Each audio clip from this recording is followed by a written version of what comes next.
হেই dear এটি student, কি খবৰ তোমালোকৰ বিজ্ঞানৰ চিত্ৰ মেট্ৰিক পৰীক্ষাৰ বাবে কি গুৰুত্বপূৰ্ণ চিত্ৰ তোমালোকে চাব লাগিব সেইখিনি এইটো ভিডিঅ'ত এটা সৰু ভিডিঅ'ত তোমালোকক মই জনাই দিম। আৰু ইয়াৰ বাহিৰত তোমালোকে চিত্ৰ একো চাবই নালাগে, ইয়াৰ ভিতৰতে তোমালোকে চিত্ৰ গোটেইখিনি দেখা পাবা। চ' গোটেইখিনি মই লৈ আহিছোঁ। তোমালোকৰ কিন্তু MCQটো তোমালোকৰ কি হ'ব, MCQটো তোমালোকৰ চিত্ৰ দি দিব, ঠিক আছে। আৰু চিত্ৰবোৰৰ তোমালোকৰ পাৰ্টছখিনি যোনখিনি ভাগ আছে সেইখিনি তোমালোকক সুধিব যে এইটোৰ নাম কি তোমালোকক অপশ্যনত দি দিব, ঠিক আছে। তোমালোকে ধুনীয়াকৈ সেইখিনি কৰিব লাগিব। চ' সেইকাৰণে মই কি MCQত তোমালোকৰ কুৱেশ্যন আহিব সেইখিনি তোমালোকৰ লগত আলোচনা কৰিম আজি দেই। মনোযোগেৰে চাই যোৱা ভিডিঅ'টো সম্পূৰ্ণকৈ চাবা। আৰু নতুন যদি ছাবস্ক্ৰাইবাৰ হয়, কোনোবাই যদি আহিছে নতুন ষ্টুডেণ্ট, তেতিয়াহ'লে চেনেলটো ছাবস্ক্ৰাইব কৰিবা। বিজ্ঞানৰ ওপৰত আমি বহুত ধৰণৰ কুৱেশ্যন কিছুমান ডিছকাছ কৰিম, ঠিক আছে। চোৱা, চ' এইটো হৈছে আমাৰ পত্ৰৰন্ধ্ৰৰ চিত্ৰৰ খোলা অৱস্থা, এইটো ছবিটো দেখা পাইছা। চ' এইটোত তোমালোকৰ কি হ'ব, আচলতে তোমালোকে MCQত এনেকুৱা ধৰণৰ প্ৰশ্ন আহিব। এইটো ছবিটো আঁকিবলৈ নাহে, তোমালোকে জানিব লাগিব এই পাৰ্টছ দুটা কি বুলি কৈছে, ৰক্ষী কোষ বুলি নাম দিছে, হয়নে? আৰু এই ভিতৰৰ অংশটোক কি বুলি দিছে দেখা পাইছানে, পত্ৰৰন্ধ্ৰ। এই ভিতৰৰ সেউজীয়া বৰণখিনি এইখিনি কি বুলি কৈছে, পত্ৰৰন্ধ্ৰ বুলি কৈছে। আৰু এই গুটি গুটিখিনি ক্ল'ৰ'প্লাষ্ট বুলি কৈছে। চ' বহুত সম্ভাৱনা আছে এই MCQত এনেকুৱা ধৰণৰ প্ৰশ্ন সোধাৰ, ঠিক আছে। তোমালোকে চাই যাবা। নেক্সট এইটো চোৱা, এইটো তোমালোকৰ চিত্ৰ আঁকি পেলাই তোমালোকক এক্সপ্লেইন কৰিব দিব পাৰে দেই। এইটো তোমালোকৰ হৃদযন্ত্ৰৰ তোমালোকৰ ছবিটো, ঠিক আছে। চ' তোমালোকে চিত্ৰটো ধুনীয়াকৈ একদম আঁকিবলৈ যত্ন কৰিবা। এবাৰ দুবাৰ তোমালোকে যদি আঁকিবলৈ যত্ন কৰা আৰু তোমালোকে বৰ্ণনাখিনি তোমালোকে চাবা, ঠিক আছে।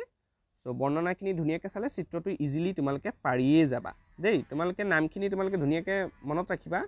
বেছি গোটেইকেইটা নাম তোমালোকে নিলিখিলেও হ'ব। এইটো তোমালোকে লিখি দিবা মহাধমনী, ঠিক আছে। এইটো লিখিব লাগিব তুমি সুঅলিণ্ড, ঠিক আছে, সুনীলয়, ঠিক আছে। এইখিনি লিখিব লাগিব। ক্লোম ধমনীটো তুমি লিখিব লাগিব বাওঅলিণ্ড আৰু বাওনীলয়। এইকেইটা নাম লিখি দিলে তোমালোকে হৈ যাব ধুনীয়াকৈ। ছবিটো তোমালোকে হৃদযন্ত্ৰৰ ছবিটো ধুনীয়াকৈ আঁকিবলৈ তোমালোকে প্ৰেক্টিছ কৰিবা, ঠিক আছে। খুব ইম্পৰ্টেণ্ট। নেক্সট তোমালোকে নেফ্ৰনৰ ছবিটো চাবা, ঠিক আছে। নেফ্ৰনৰ ছবিখিনি চাই পেলাই তোমালোকে ধুনীয়াকৈ গোটেইখিনি নাম নিলিখিলেও হ'ব। এইখিনি সংগ্ৰাহী নলিকাটো তোমালোকে লিখিব লাগিব। নেফ্ৰনৰ নলিকাটো লিখিবা, ঠিক আছে। আৰু এইয়া গ্লুমেৰুলাছ ওপৰতে আছে, এইটো তোমালোকে দেখা পাইছা গ্লুমেৰুলাছ বুলি কয়। এইটো তোমালোকে দিব লাগিব দেই। তাৰপিছত তোমালোকে কি দিবা মই কৈ দিছোঁ চোৱা। তাৰপিছত তোমালোকে বৃক্ক উপশিৰাটো তোমালোকে দিবা, ঠিক আছে। তাৰপিছত এইয়া অন্তবাহী বৃক্ক ধমনী, আৰু এইটো তোমালোকে দেখা পোৱা নাই চাগে, এতিয়া চোৱা। আৰু বহিবাহী বৃক্ক ধমনীটো তোমালোকে দিব লাগিব, ঠিক আছে। অকণমান জটিল যদি তোমালোকে আঁকিবলৈ যত্ন কৰিবা। আৰু যদি তোমালোকৰ এইটো আঁকিবলৈ নিদি পেলাই MCQত তোমালোকৰ দিয়াৰ বেছিকৈ চান্স আছে। চ' MCQত তোমালোকে দিব পাৰে। তোমালোকে আঁকি পেলাই পাৰ্টছখিনি মনত ৰাখিবলৈ যত্ন কৰিবা, ঠিক আছে। চোৱা, এইটোতো তোমালোকে সকলোৰে সুপৰিচিত নহয় জানো, চবৰে ফেভৰেট চাগে। কাৰ এইটো ফেভৰেট হয় তোমালোকে কমেণ্ট বক্সত জনাবাচোন, কি ভাল লাগে এইটো। এতিয়া এইটোতো তোমালোকে জানাই নিউৰন বা স্নায়ুকোষ বুলি কয়। মই কৈ দিছোঁ এইখিনি কি বুলি কয় বাৰু। এইখিনি ডেনড্ৰাইট বুলি কয়, হয়নে নাই? এইখিনি ডেনড্ৰাইট, ঠিক আছে। এইটো হৈছে কোষ দেহ বুলি কয়, চেল বডি বুলি কয়। আৰু এইয়া ভিতৰত কালি এটা ভিডিঅ'ত মই দেখাইছিলোঁ স্নায়ুকোষটো আঁকিবলৈ। এইটো পাইপ যোনডাল আছে, আৰু এইডালক কি কয়, একচন বুলি কয়। তাৰপিছত এইখিনি ময়লিন আৱৰণি বুলি কয়। চাইনেপছ আচলতে এই জেগাটোক নকয়, কিন্তু এটা স্নায়ুকোষৰ লগত এইটো আৰু এটা স্নায়ুকোষ ধৰি লোৱা। এইটো এটা স্নায়ুকোষ, এইখিনি ডেনড্ৰাইট, এইটো আৰু এটা স্নায়ুকোষ, ঠিক আছে। এই গেপ জেগাখিনি কি বুলি কয়, চাইনেপছ বুলি কয় দেই, মনত ৰাখিবা। চ' পৰীক্ষাত তোমালোকৰ এইটো MCQটো দি দিয়া মই বহুত দেখিবলৈ পাইছোঁ। এই নামখিনিত তোমালোকে চাইনেপছ বুলি দিব লাগিব, ঠিক আছে। এইখিনিতে তোমালোকৰ চাইনেপছ বুলি থাকিব, ঠিক আছে। নেক্সটখিনি চোৱা। নেক্সট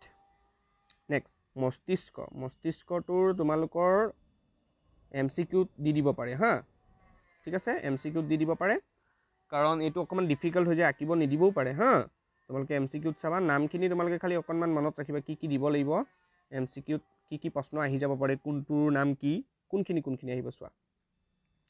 এই চেৰিব্ৰামটো আহিব, কুৰুটিখন আহিব, মধ্য মস্তিষ্ক আহিব, ঠিক আছে পশ্চাৎ মস্তিষ্ক কোনখিনি এইটো আহিব প্ৰ মস্তিষ্ক কোনখিনি এইখিনি আহিব সো এই স্নায়ু ৰজ্জুটো তোমালোকে চাবা ঠিক আছে এইখিনি নামখিনি খালি মনত ৰাখিবা এমসিকিউ তোমালোকে দেখা পাবা ঠিক আছে এইটো তোমালোকৰ আঁকিবলৈ দিব এইটো এমসিকিউত নাহে তোমালোকৰ আঁকিবলৈ দিব ঠিক আছে এইটো হৈছে গৰ্ভমুণ্ড ঠিক আছে এটাল তোমালোকে দিব লাগিব গৰ্ভদণ্ড এইটোতো ইজিয়ে বাৰু গৰ্ভা হয় ঠিক আছে তাৰ পিছত তোমালোকে আৰু কি দিবা বাৰু আৰু তোমালোকে এইটো কি বাৰু এইটো হৈছে আমাৰ পৰাগধানী ঠিক আছে এইডাল হৈছে এই দণ্ডডাল হৈছে পুংদণ্ড ঠিক আছে তাৰপিছত এই পাহটো তোমালোকে গমেই পাইছে এই পাহ হৈছে পাহি নহয় জানো এইটো গম পাইছে বেটু পাত বুলি হয়নে সেইখিনি তোমালোকে মনত ৰাখিবা ঠিক আছে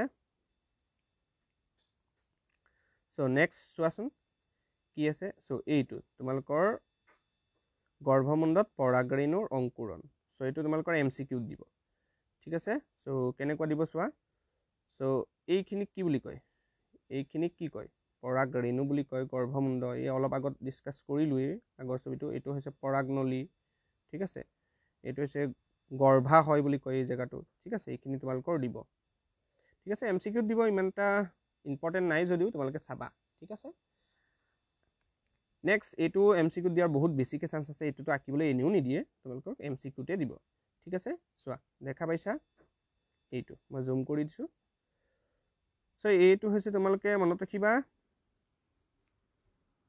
এইটো হৈছে জন্মকাণ্ড এইখিনি হৈছে ভ্ৰূণমূল ঠিক আছে এইটো হৈছে বীজপত্ৰ ঠিক আছে আৰু মনত ৰাখিবা এটা কথা তোমালোকে মনত ৰাখিবা দেই ছবিটোত তোমালোকেতো দি দিব যে এইটো বোলে বীজপত্ৰ ঠিক আছে এইটো বীজপত্ৰ বুলি দি দিব ঠিক আছে এইটোত কি হৈ থাকে খাদ্য সঞ্চয় হৈ থাকে এইটো চাবা ঠিক আছে আকৌ ভ্ৰূণমূলত কি থাকে ভৱিষ্যতত শিপা বা মূল থাকে জন্মকাণ্ডত কি থাকে জন্মকাণ্ডত থাকে ভৱিষ্যতৰ কাণ্ড থাকে তোমালোকে মনত ৰাখিবা এইটো আহে কিন্তু দেই চাবা ঠিক আছে সো ছবি এইখিনি আছিল তোমালোকক সৰু এটা ভিডিওৰ সহায়েৰে মই ছবিখিনি দি দিলো তোমালোকে ছবি আঁকিবলৈ আকাৰ ভিতৰত তোমালোকে ছবি কি চাবা ছবি তোমালোকে এইটো চাই যাবা এইটো ছবি আঁকিবলৈ আহিব পাৰে আকৌ তোমালোকৰ এই স্নায়ু কোষৰ ছবিটো আঁকিবলৈ আহিব পাৰে আৰু এইটো নেফ্ৰনৰ ছবিটো আঁকিবলৈ আহিব পাৰে ঠিক আছে কাৰ্যপ্ৰণালীটো আহিব পাৰে আৰু এইটো তোমালোকে চাই যাবা আঁকিবলৈ এইটো দি দিব পাৰে ঠিক আছে সো এইটো সৰু এটা ভিডিওত তোমালোকক গোটেইখিনি এক্সপ্লেইন কৰি দিলো তোমালোকে কি কনসেপ্ট তোমালোকে বিজ্ঞানৰ যদি বুজি নাই পোৱা তোমালোকে মোক